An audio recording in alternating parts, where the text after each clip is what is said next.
Jeune buteur sénégalais a frappé d'entrée, un doublé pour le Benjamin Lamine Camara, et nous en parlerons tout de suite dans cette émission pour commencer.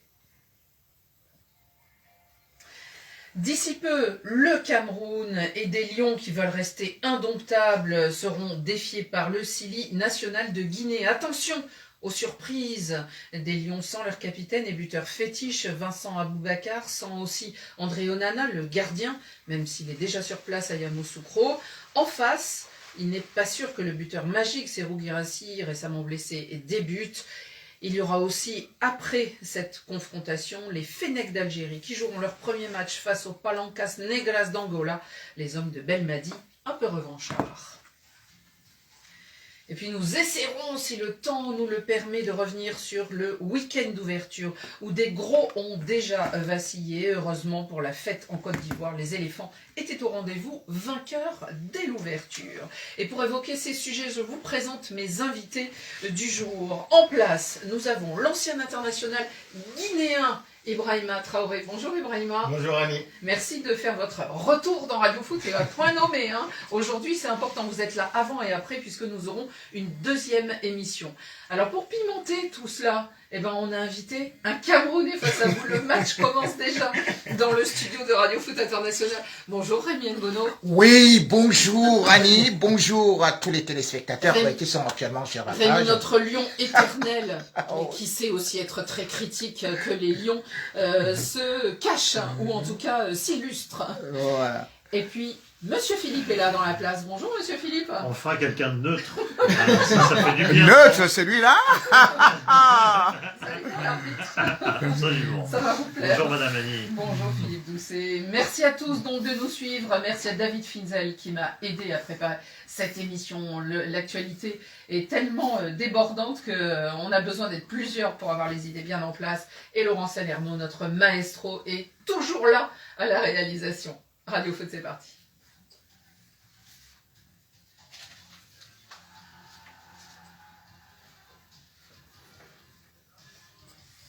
Après le résumé, oui, je fais trois phrases. Donc, Cédric de Oliveira pourra rester 7-8 minutes avec nous, parce qu'après il doit aller au conf. Donc on parlera un petit peu avec Cédric là, qui est dans le stade. Et ensuite, à 50, pour l'Afrique et ceux qui peuvent écouter la retransmission, on laissera la parole et nous on termine pour le monde, comme on dit. Pour nous, ça change pas trop.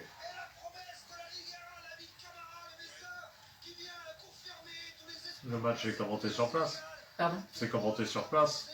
Oui, bien sûr, ils sont dans le stade. Là. Ils ont failli pas y être pendant On est là, on est là. Énorme.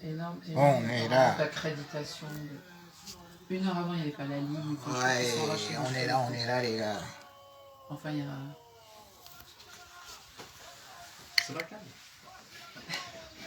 Faut pas dire ça.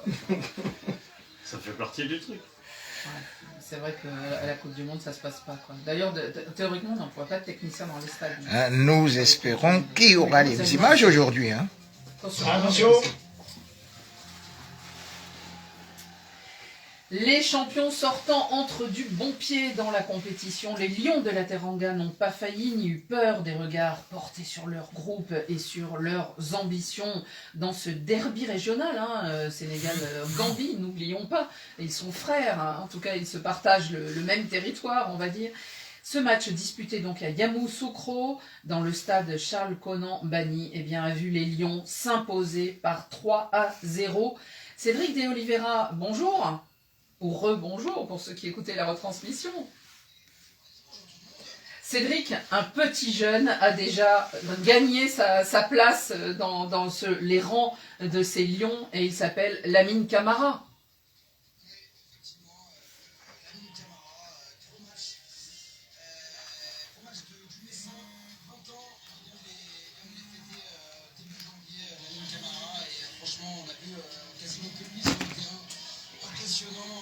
Déjà au milieu de terrain, dans ses transitions, dans la capacité qu'il a à trouver à libre tous ses partenaires et derrière, il y a eu cette inspiration, je ne sais pas si vous m'entendez, puisqu'au même moment, eh bien, les Camerounais et les Guinéens rentrent sur la pelouse ici à Yamoussoukro. On vous entend.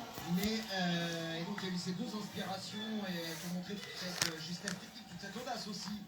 Ces deux buts à la 52e minute grâce à un superbe enchaînement, à la frappe croisée du droit, magnifique, imparable pour le gardien gambien. Et puis que dire de ce troisième but? Après un joli numéro d'Iliman Ndiaye, la frappe en première intention en pleine lucarne, à peu près 30 mètres. Magnifique donc Lamine Camara, ses deux premiers buts en A avec le Sénégal et qui ont été bien suivis du premier but quand même. On va en parler de Pape Gueye, notre milieu de terrain, qui lui aussi d'ailleurs a marqué son premier but international. Et ça fait donc 3-0 pour une équipe sénégalaise qui a plutôt maîtrisé les débats et qui a été bien aidée, il faut le dire aussi, par un carton rouge en fin de première période pour un joueur gambien, en l'occurrence Adams.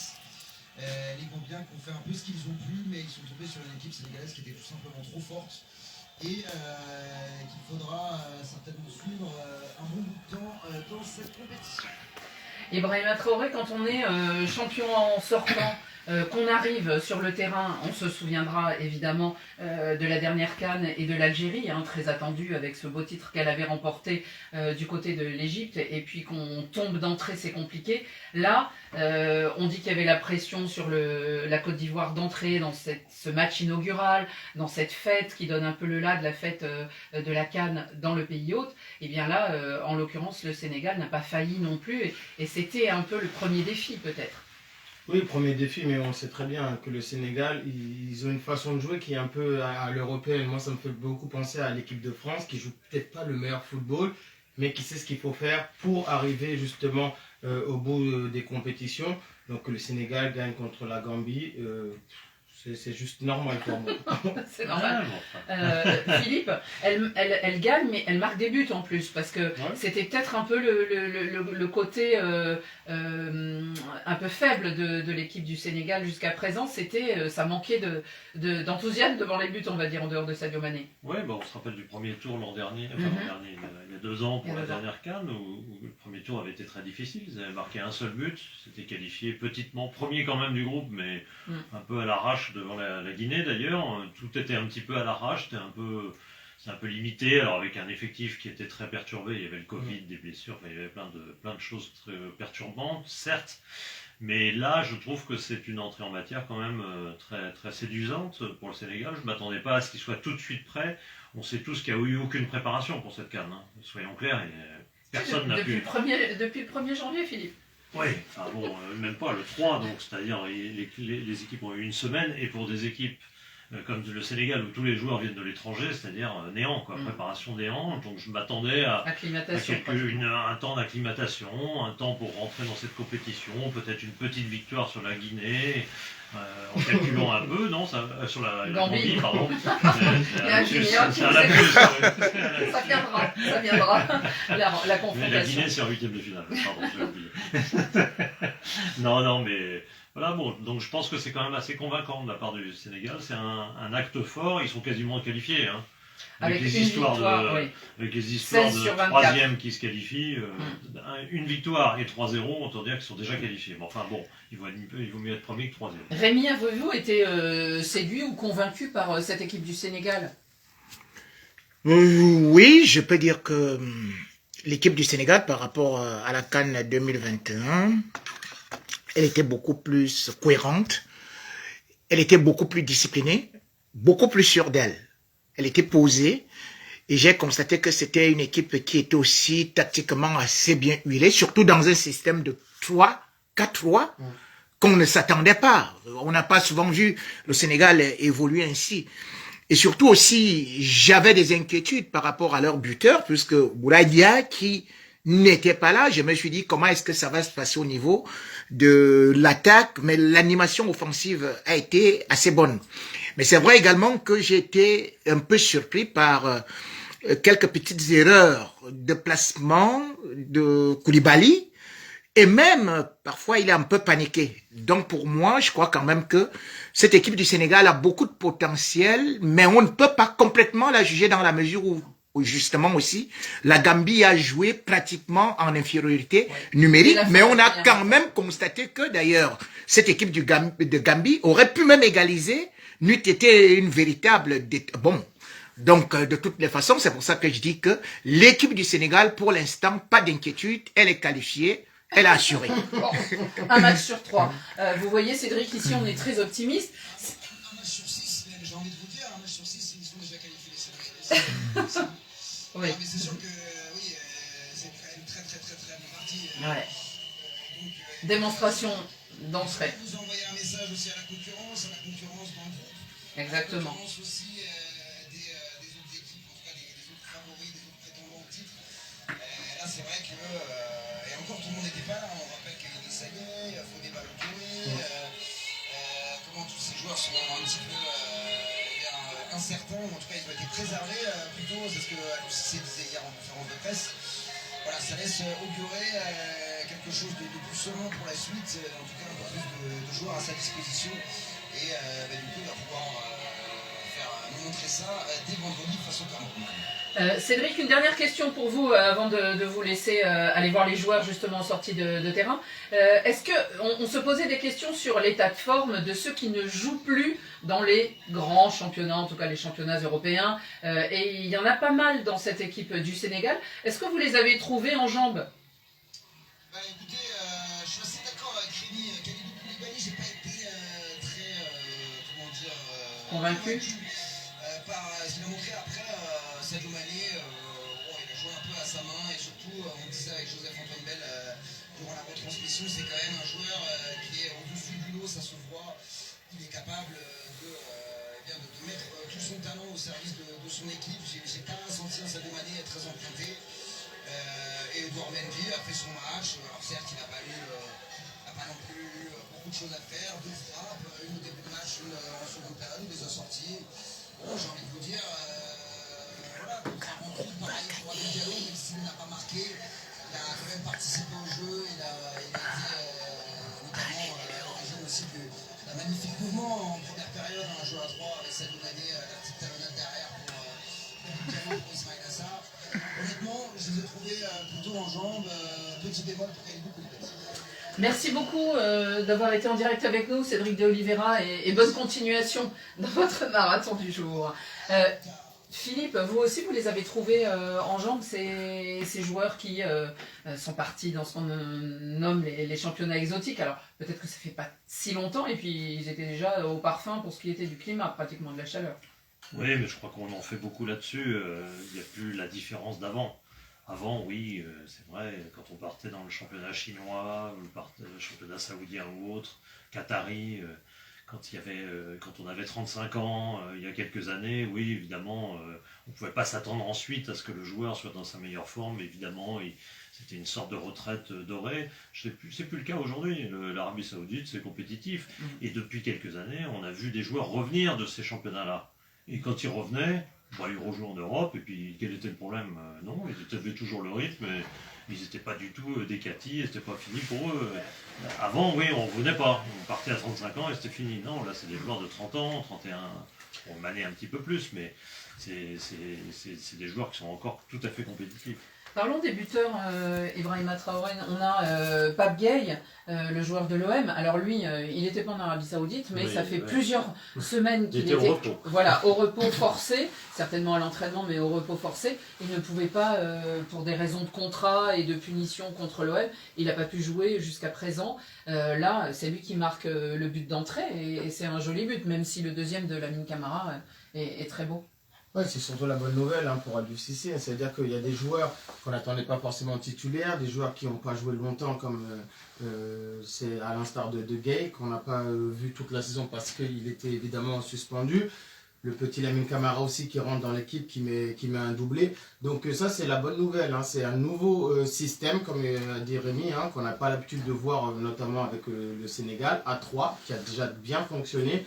Évidemment, il y a des choses à corriger, mais surtout, la bonne nouvelle pour cette équipe du Sénégal, où on sait qu'ils sont prêts, c'est que les joueurs qui sont censés être remplaçants sont déjà là présents. Et donc, ils ramènent une bonne concurrence pour des joueurs qui sont censés être titulaires. Rémi, juste pour terminer, une petite aparté sur les Scorpions quand même. La Gambie, on les avait vus lors de leur première participation. Ils avaient été surprenants et parfois séduisants. Ils sont allés jusqu'en quart de finale, les hommes de Tom Saint-Fit. Là, on savait qu'ils revenaient, que l'effectif était un peu limité et malheureusement, ça s'est vu aujourd'hui. Ça s'est vu. C'est vrai quand même que, comme je le dis, actuellement là, justement, ah là là, j'ai oublié le micro. C'est pas possible. Donc j'ai dit, c'est vrai quand même que quand on essaie de voir de cette équipe de Gambie, à part Barrow, qu'on connaît et qui a été très très combatif, on a quand même vu parfois cette équipe de Gambie un peu limitée au niveau de la projection, et même quand ils avaient des possibilités de contre-attaquer, ils ne parvenaient pas à rapidement se projeter ni à trouver les intervalles. C'est vrai qu'au Cameroun, c'était aussi une surprise. On ne les attendait pas beaucoup, mais ils ont quand même été battus par le Cameroun 2-0. Donc ce n'est pas un exploit pour le Sénégal de les battre par 3-0 en infériorité numérique. Ont-ils progressé? C'est là la question, parce qu'il faut quand même se dire, quand moi j'ai vu cette équipe au Cameroun, je la trouvais encore beaucoup plus fraîche qu'aujourd'hui. Bien, c'est la Guinée qui fera le test la prochaine fois et on aura le temps d'en reparler, Ibrahima. Allez, il y a eu des lions qui ont commencé l'après-midi, il y a des lions qui vont la prolonger cet après-midi.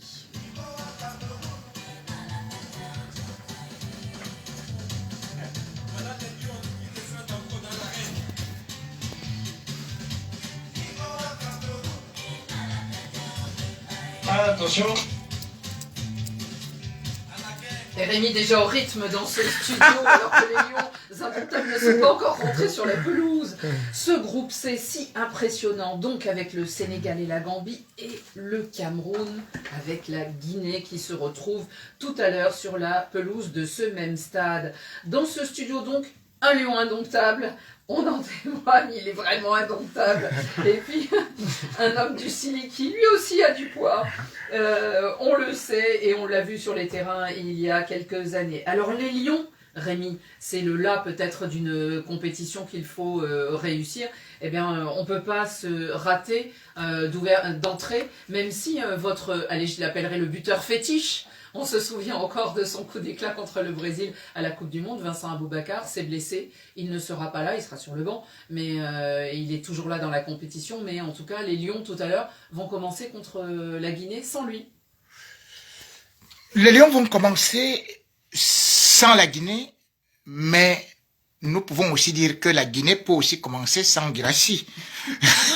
Bon, donc les forces s'équilibrent un peu. Et sans Naby Keïta qui est de façon surprenante et sur le banc. Il ne bute pas le match. Ouais. Voilà, et... C'est pas surprenant? Non. Non, c'est pas surprenant parce que si c'est Naby Keïta, il faut quand même se dire que depuis juin, qu'il est parti de Liverpool et qu'il est parti de l'autre côté, on peut se dire que au Werder, il a à peine joué sur 3 matchs. Voilà, des bouts de match. Il n'a jamais été. C'est un joueur très très. Parlez-moi des Lions. Maintenant, moi, au niveau des Lions, je peux dire que. Vous avez pas de doute? J'ai des doutes. J'ai des doutes.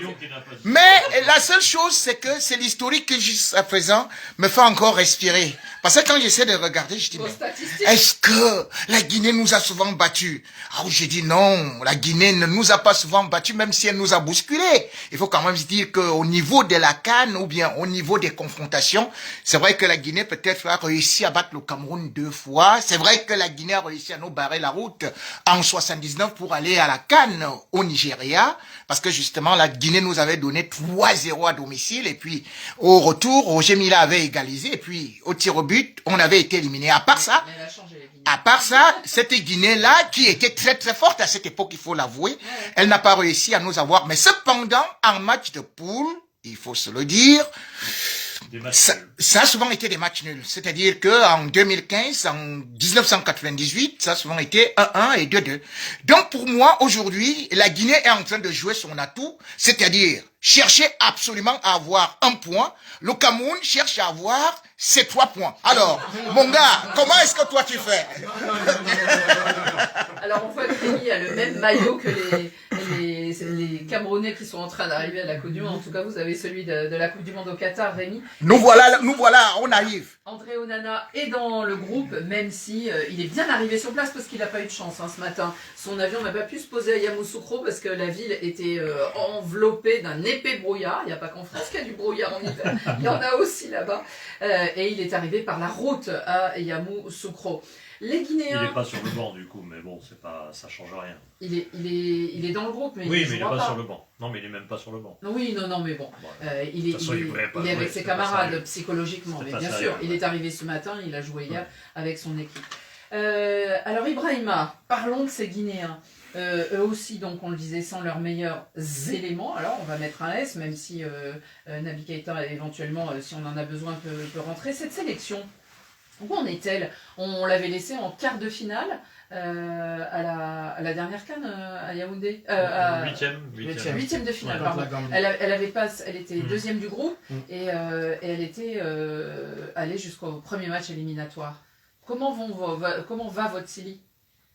En quête de repère, hein, j'ai envie de dire, c'est une équipe qui se cherche encore. On cherche encore à avoir vraiment le vrai style de jeu qui a fait les gloires de la Guinée, j'ai envie de dire, mais on est en quête de repères, il nous manque nos meilleurs éléments, c'est Rougui Racine, Naby Keïta en cours de forme.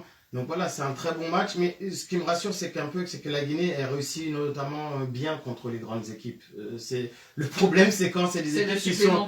Exactement, donc on réussit bien.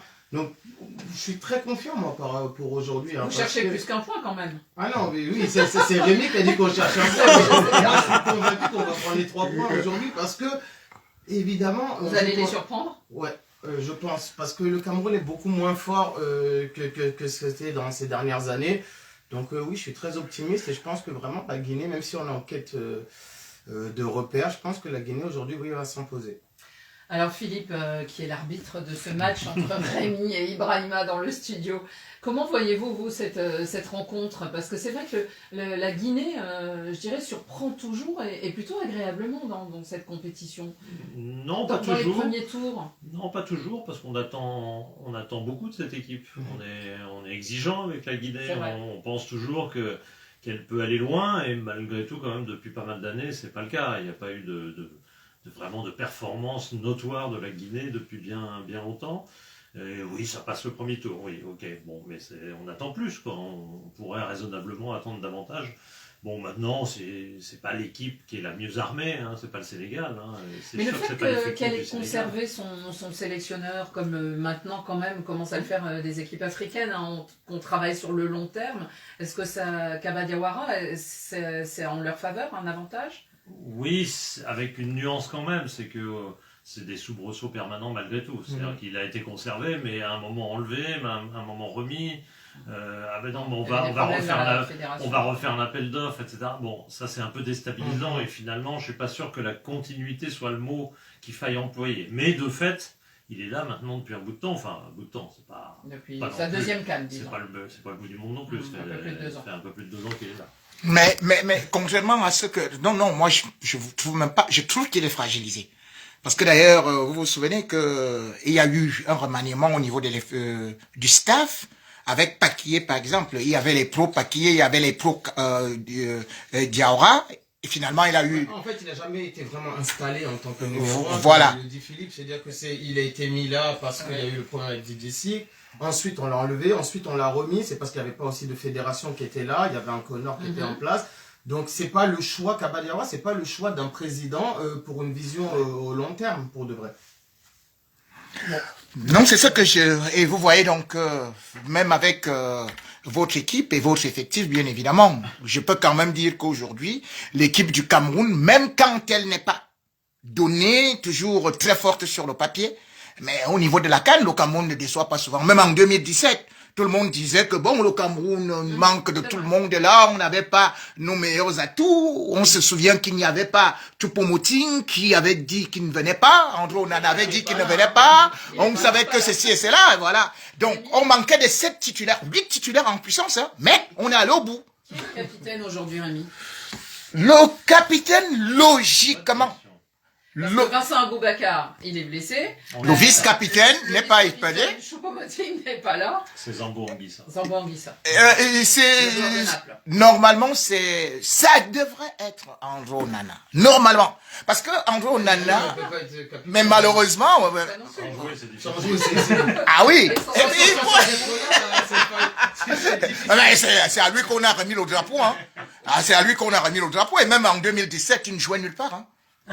Ah oui, oui. Quand il a joué en 2017, je peux vous dire, hein, il avait pris 3 buts. Tout le monde disait, le Cameroun c'est terminé, il n'a pas un bon gardien, mais il n'a pris que 3 buts au bout de la compétition. Bon, il a progressé depuis donc. Un groupe C donc que l'on retrouvera tout à l'heure. N'oubliez pas, il y aura une deuxième émission à 21h10 en temps universel et on vérifiera qui a pris les 3 points ou 1 point. Moi je dirais match nul. Moi. Ouais. Donc vous penchez pour les 1 point. Bah, oui, parce qu'il y en a un qui dit Cameroun, l'autre qui dit Guinée, moi ça m'arrange de dire match nul. Merci beaucoup. J'y crois en plus, ça me semble un résultat plausible. Ouais. Très plausible. Les Fennecs, eux, seront sur la pelouse du stade de la Paix à Boaké et ça sera en début de soirée. T'as aimé le costume de Onana, l'ancien Jet? Oh,